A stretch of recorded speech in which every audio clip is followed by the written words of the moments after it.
The information in this video comes from thorough research. Please share your thoughts on the video, Carl Jung, and the mystery of the unseen in the comments. We'd love to hear what you think.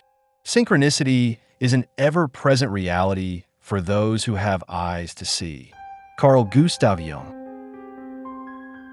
Carl Jung and the mystery of the unseen. Never do human beings speculate more or have more opinions than about things which they do not understand.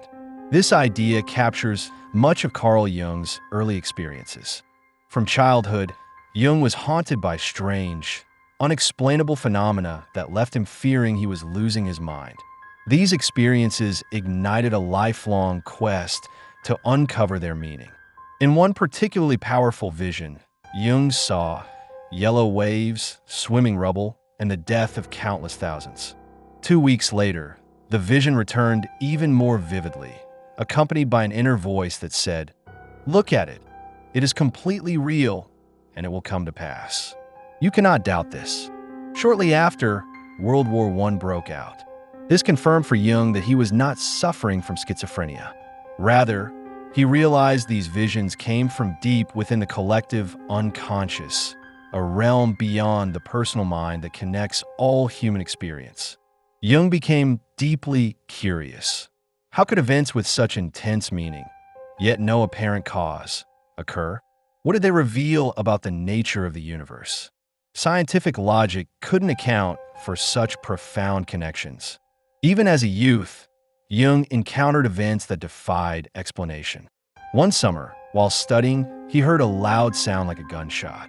Rushing to investigate, he found that a solid table had cracked straight through. 2 weeks later, another bang was heard, and this time, a bread knife, used just moments before, was discovered shattered into pieces inside a closed cupboard. After completing his medical studies, Jung became a psychiatrist and began exploring parapsychology and the occult, influenced by his own extraordinary experiences. His medical dissertation in 1902, titled On the Psychology and Pathology of So-Called Occult Phenomena, was based on these investigations. Once, while discussing parapsychology with Sigmund Freud, Jung experienced a strange sensation, as if his diaphragm had turned red-hot iron. At that moment, a loud crack sounded from a bookcase nearby, causing both men to jump up in fear that it might collapse. Jung calmly told Freud, that is an example of so-called catalytic exteriorization phenomenon." Freud dismissed it as nonsense, but Jung insisted it was real. To prove his point, he predicted another loud noise would occur, and it did. Jung later wrote, "To this day, I do not know what gave me this certainty, but I knew beyond all doubt that the report would come again." In 1928, while Jung was creating the mandalas in his Red Book, the sinologist Richard Wilhelm sent him a Taoist alchemical text titled The Secret of the Golden Flower. It described an ancient Chinese meditation practice aimed at achieving wholeness. Jung was astonished by the parallels between the book's yellow castle and the golden fortress mandala he had just painted. He wrote under it, "In 1928, when I was painting this picture showing the golden, well-fortified castle, Richard Wilhelm in Frankfurt sent me the 1,000-year-old Chinese text on the yellow castle, the germ of the immortal body." This moment marked a turning point in Jung's life. His focus shifted toward understanding the psychological symbolism in alchemy. He later wrote, "The spark leapt across and kindled a light that was to become for me one of the most significant events of my life. I feel myself so enriched by him, Wilhelm, that it seems I received more from him than from any other man." One image particularly moved Jung, a yogi with 5 human figures emerging from the top of his head and 5 more growing from each of theirs. He believed it depicted the yogi's spiritual state as he prepares to dissolve his many egos and enter the unified state of the true self. To live in harmony with this principle, like the Taoist sage, is to avoid extremes and align oneself with the flow of life itself. At the heart of Jungian psychology lies a powerful aim to bring balance between opposites, most importantly, between consciousness and the unconscious. This process, known as individuation, is the journey of aligning the ego with the self, which Jung regarded as the true center of the personality. Central to this path is the concept of synchronicity, the meaningful coincidence of events not linked by causality but united by significance. Unlike a straightforward, linear path, individuation unfolds in a circular manner, what Jung called a circumambulation of the self. Everything in this process revolves around the center, much like the sacred form of the mandala, which symbolizes wholeness. For Jung, discovering one's personal mandala was essential in the development of the self. This circular image often features a central symbol, like the sun, a golden flower, or a castle, that visually represents the divine pattern, a reflection of the self in symbolic form. This symbolic journey leads to the ultimate psychological and spiritual integration, what alchemists referred to as the mysterium coniunctionis, the sacred union of opposites. This intermarriage gives rise to a heightened awareness, a sharper clarity of consciousness, and a deeper experience of unity. Jung saw this final realization reflected across cultures. In the Atman of Hinduism, the Tao of Chinese philosophy, and the figure of Christ in Christianity. Each represents a cultural image of wholeness, expressing the connection between the inner self and the life-giving force of the cosmos.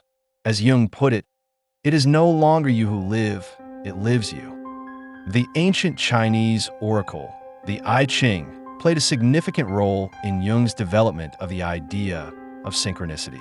He used the I Ching in therapy with patients and observed countless examples of strikingly relevant insights. One case involved a man troubled by a mother complex, who feared his fiancée might turn out to be overbearing. When Jung consulted the I Ching on his behalf, it revealed hexagram 44, coming to meet, which warned, "The maiden is powerful. One should not marry such a maiden." The coincidence was too precise to be dismissed as random. Through decades of such experiences, Jung became convinced of the deep interconnection between the inner world of the psyche and the outer physical world.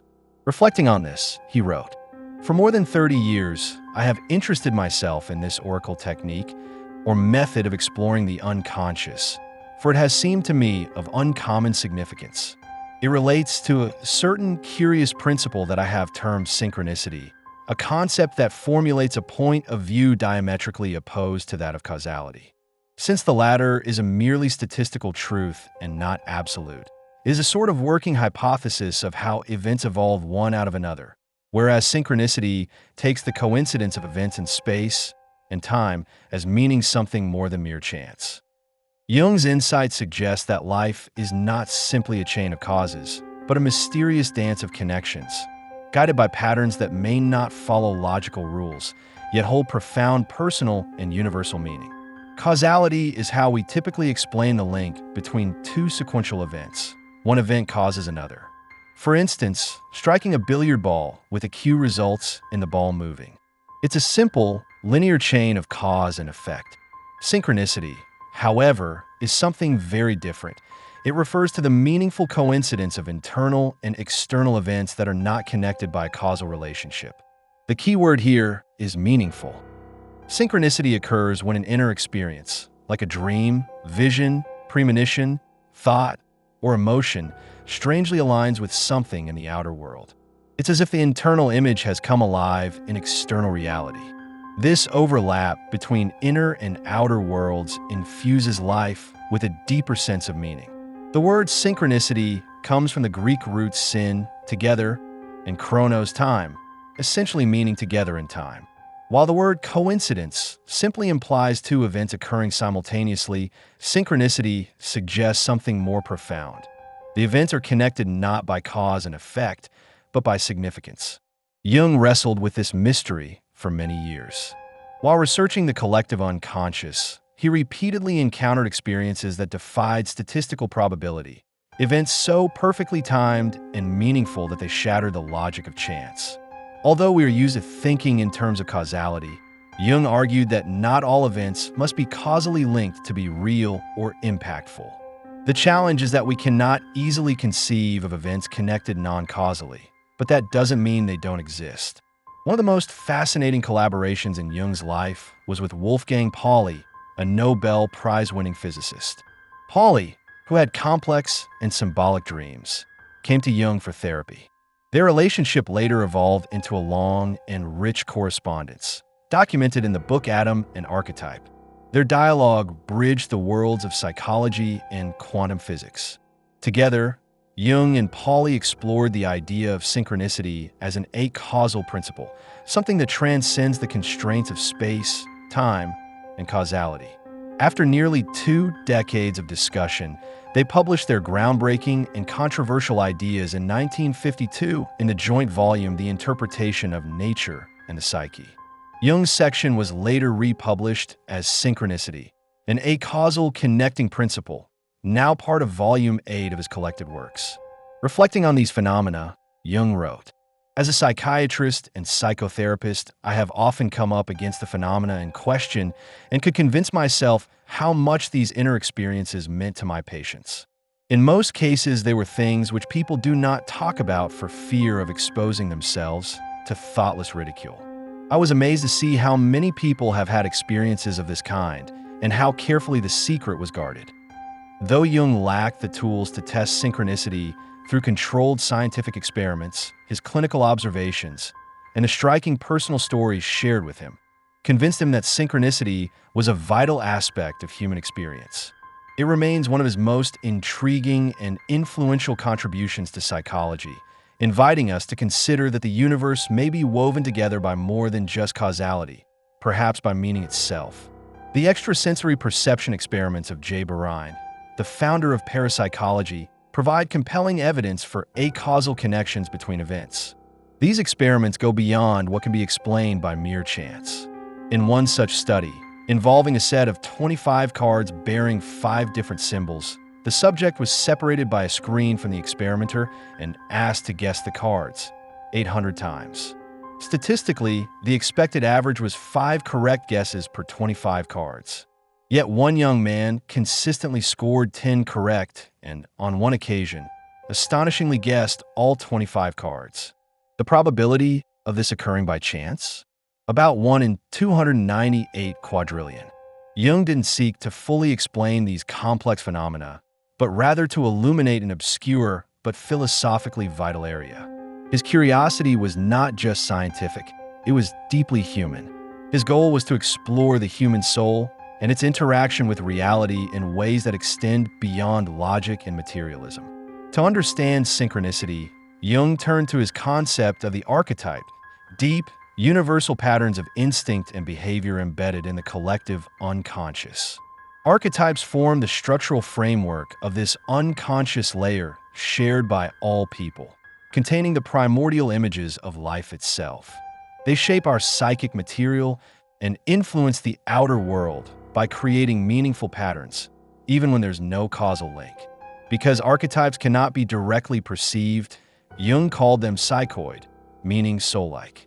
They exist at the intersection of the psyche and the material world, forming bridges between inner and outer reality. Synchronicity, then, is not a product of brain activity, but arises from these psychoid patterns. Meaningful coincidences are rooted in this archetypal foundation, where mind and matter touch, becoming almost indistinguishable. This is the essence of the unus mundus, the one world, an ancient alchemical concept symbolizing the unified field of all existence. Jung wrote, "If mandala symbolism is the psychological equivalent of the unus mundus, then synchronicity is its parapsychological equivalent." In this view, psychological life is an expression of nature.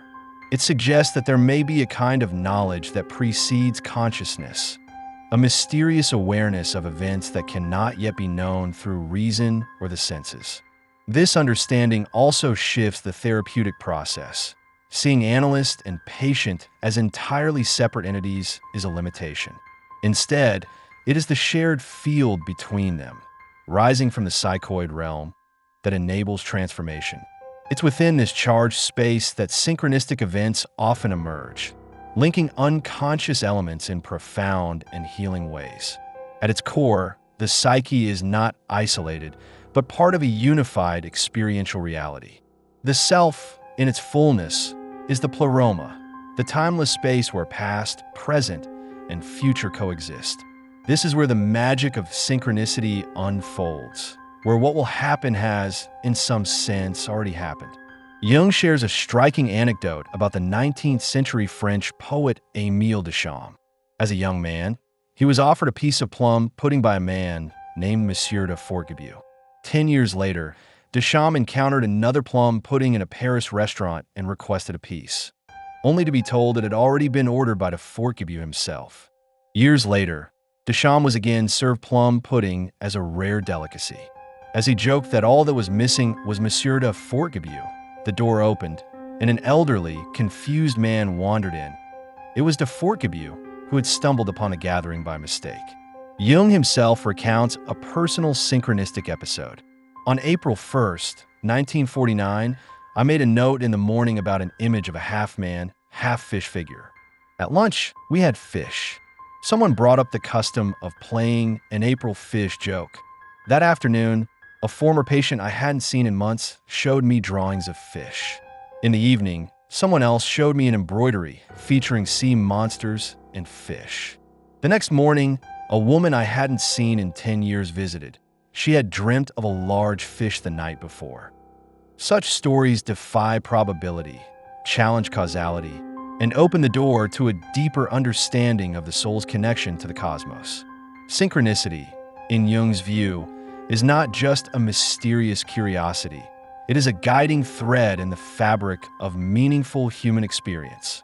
A few months later, while working with the earlier fish-related experiences for a larger writing project, Jung walked down to the lake in front of his house, a place he had visited multiple times that same morning. This time, however, something unusual caught his eye. A fish, about a foot long, lay on the seawall. No one else was nearby. How it had gotten there was a mystery. Since no one else was present, Jung wrote, "I have no idea how the fish could have got there." When coincidences accumulate in this way, it's difficult not to be struck by their improbable nature. Yet, Jung remained cautious. He questioned whether this truly qualified as synchronicity, for there was no corresponding activation of the inner world, no symbolic or emotional parallel. Without this internal resonance, it might simply be an extremely improbable chance clustering of events, 6 happening in quick succession and the 7th arriving months later. Jung warned that synchronistic thinking could easily be misused or misinterpreted, especially in pathological ways. When people begin to see every event as meaningful, they risk falling into psychological distortion. This is particularly true in conditions like schizophrenia, where symbolic and archetypal content frequently arises, but is interpreted through a distorted ego lens. In one letter, Jung wrote, "I have often found that synchronistic experiences were interpreted by schizophrenics as delusions. Since archetypal situations are not uncommon in schizophrenia, we must also suppose that corresponding synchronistic phenomena will occur which follow exactly the same course as with so-called normal persons." The schizophrenic's interpretation is morbidly narrow because it is mostly restricted to the intentions of other people and to his own ego importance. We must endeavor to find out what the unconscious thinks and adjust our attitude accordingly. Thus, the synchronistic effect should be understood not as psychotic, but as a normal phenomenon. Jung offers compelling case studies to illustrate genuine synchronicity, where inner psychic states and outer events meet in symbolically charged, often transformative ways. During a seminar on dream analysis, Jung and his students were discussing the symbol of the bull god relevant to a patient's dream. Unaware of this discussion, the analysand dreamer independently spent several days creating an image of a bull with the sun disk between its horns, a vivid symbol drawn straight from ancient mythology and deeply relevant to the group's unconscious themes. In another instance, Jung was walking through the woods with a woman patient who began describing the first dream that had ever made a lasting impression on her.